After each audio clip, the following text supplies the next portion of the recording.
So The Little Mermaid was directed by Rob Marshall and it stars Haley Bailey, Melissa McCarthy, Javier Bardem, David Diggs, Aquafina, Jacob Tremblay, Jonah Howard King, and it's yet another Disney live-action remake of one of their most popular animated movies. And this time they're doing The Little Mermaid. So in case you don't know the plot of The Little Mermaid at this point, it's about a mermaid named Ariel who dreams of exploring the human world and more specifically dreams of finding this princess she rescued and finding her true love's kiss.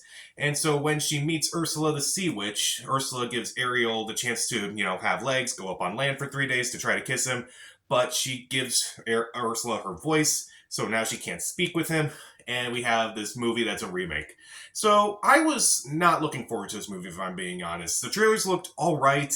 The casting, for the most part, sounded decent.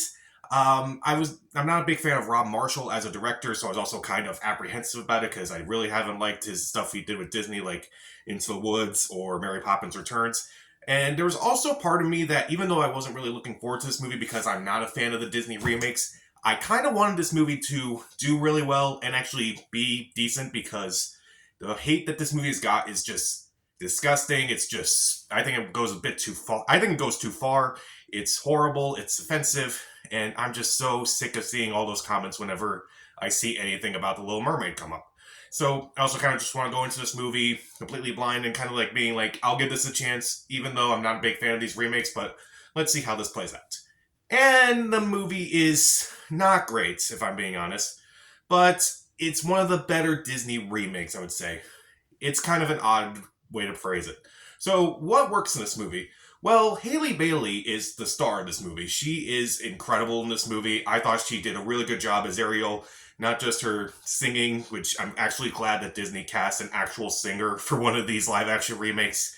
I also really like her scenes, like when she's actually acting, and even when she does lose her voice, she does a really good job there too, trying to express her optimism and curiosity of the world. And I really do like her performance. If she doesn't get anything out of this, I'd be disappointed. As far as other performances, Melissa McCarthy surprisingly isn't too bad in this movie. She was the one person in this movie when I read the cast, I'm like, oh, I do not like that casting one bit. I feel like she's not a singer. I just feel like it's just going to look awful. And surprisingly, she's not bad in the movie. She is kind of funny in this movie. I do kind of like her take. Not as much as Pat Carroll, but she's definitely a decent villain. As far as the other performers go, Jonah Howard King surprisingly has a lot to do in this movie. Admittedly, in the animated movie, Prince Eric doesn't really have a whole lot of character. This movie kind of expands on that and does it really well. They have this thing where he wants to explore the sea, whereas Ariel wants to explore the land. So it's like they're at least kind of meshed. They're kind of meshed evenly. So I kind of like that. David Diggs, I also thought did a decent job. I thought he was at least funny as Sebastian, but not as good as Samuel E. Wright. At least for the most part, I feel like these other performers don't really do well compared to their other characters, with the exception of Haley Bailey. I thought she did an incredible job. And meanwhile, I also really like the relationship between Ariel and Eric a lot more in this movie. One of the things I like about the Disney remakes is that they wind up expanding the romances a bit more, so it's not like they just fall in love with like 10 minutes. They actually take their time to like make them bond and actually kind of like form an actual meaningful relationship rather than just falling in love right away. And Ariel and Eric are actually pretty evenly matched in this movie. Again, she wants to explore the land, he wants to explore the sea. There's also a great moment where Ariel tries to help Eric figure out her name. That was a really cool moment. And I do like some of the musical numbers in this movie. I really like Part of Your World. Great song. Haley Bailey sings it really well. Under the Sea, eventually that kind of... I didn't like Under the Sea at first, but then I kind of just got really into it. By the end, it looked bright and colorful, and it was definitely a lot of fun. Poor Unfortunate Soul is also a surprise to me. Melissa McCarthy sang the song decently, and I thought it was actually better than what I was expecting from her, so pretty good for someone who's not a singer first. And there are a few decent sequences in the movie. Like there's a scene in a market, which I thought was really cool after Ariel goes up on land. It was really cool.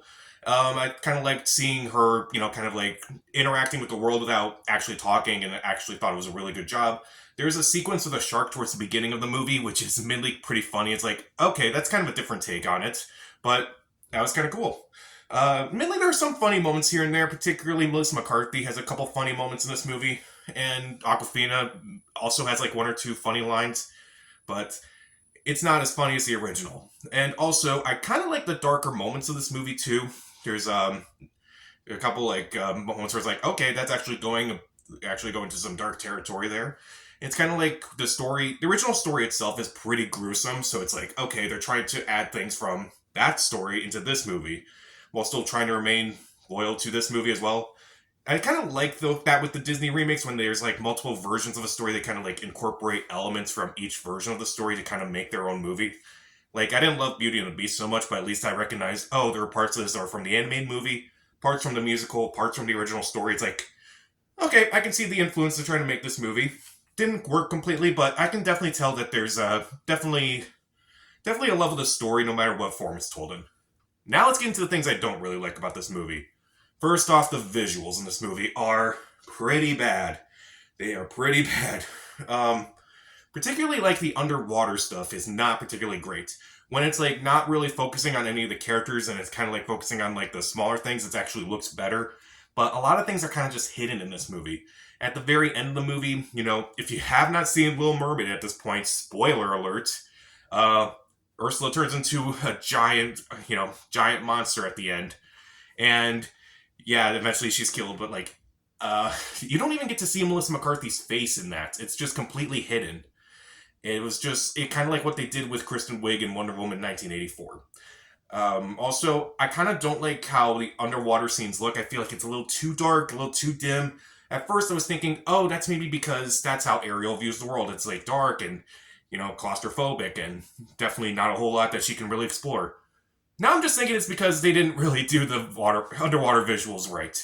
That may be my thought. Like, after watching some pretty decent underwater scenes, like in Avatar: The Way of Water and Black Panther: Wakanda Forever, yeah, it definitely did not. It was not as visually pleasing as those two movies. And another thing that the Disney live-action remakes do that I just can't stand, and this movie does it as well, they just repeat lines verbatim from the original movie, almost scene for scene at times. Not nearly as bad as something like Lion King or even Beauty and the Beast, but enough to go like you can make a drinking game out of the lines that were repeated from the original movie in this movie. Now, even though I like some of the songs in the movie, I gotta talk about this one song that's just atrocious, the Scuttlebutt. Oh my god. It just feels so out of place with the rest of the music. It just is not funny, it's just annoying, and it's just bad. Like, why was this song even in this movie? The new song they gave Ariel, I like because, I like hearing Haley Bailey's voice. The song they gave Prince Eric is actually pretty decent, but I do have some questionable moments in that sequence.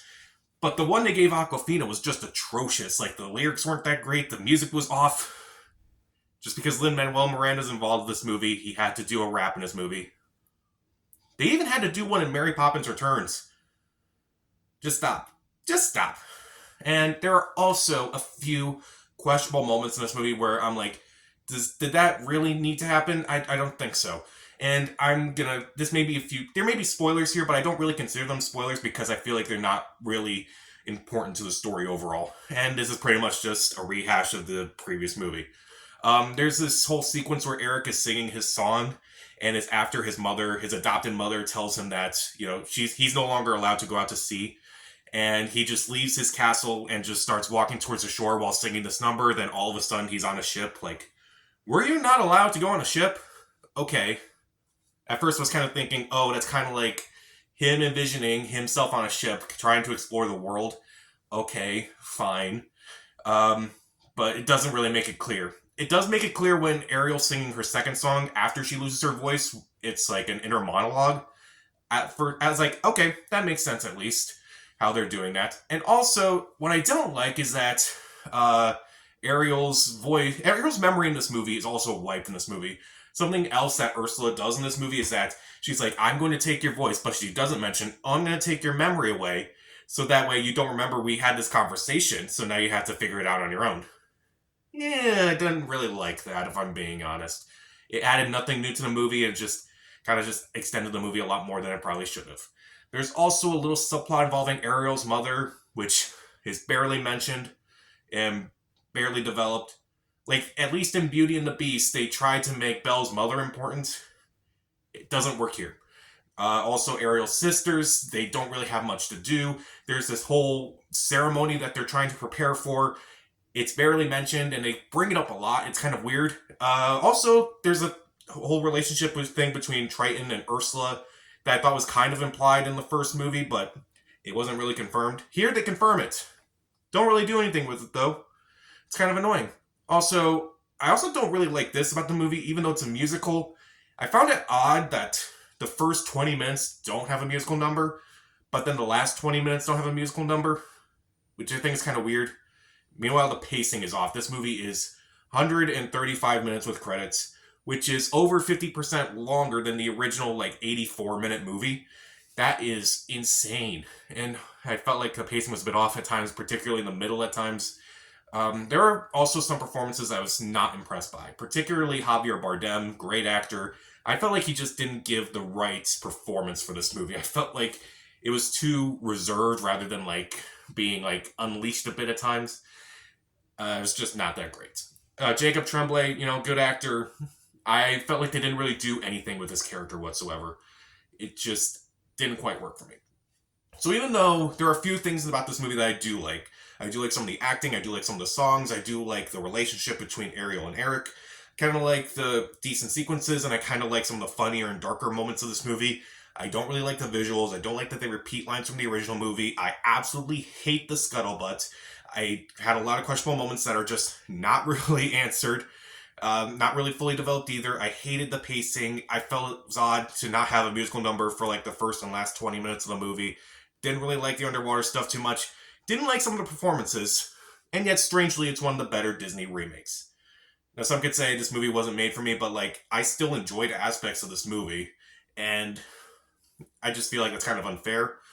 And also, like, I'm just so annoyed by like all the negativity that this movie has gotten because of just something that they don't like about it. And I'm just annoyed by it. I just want it to stop. Just leave it alone and move on.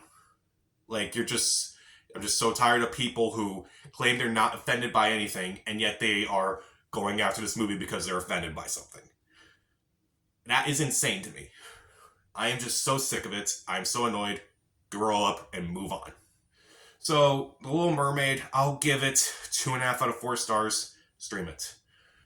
So, is there a Disney movie that you want remade? They remade a bunch of them. There's got to be one of them that hasn't been remade yet that, maybe you want to see a redo of. Comment down below, subscribe to the channel. This is Pat. Stay safe.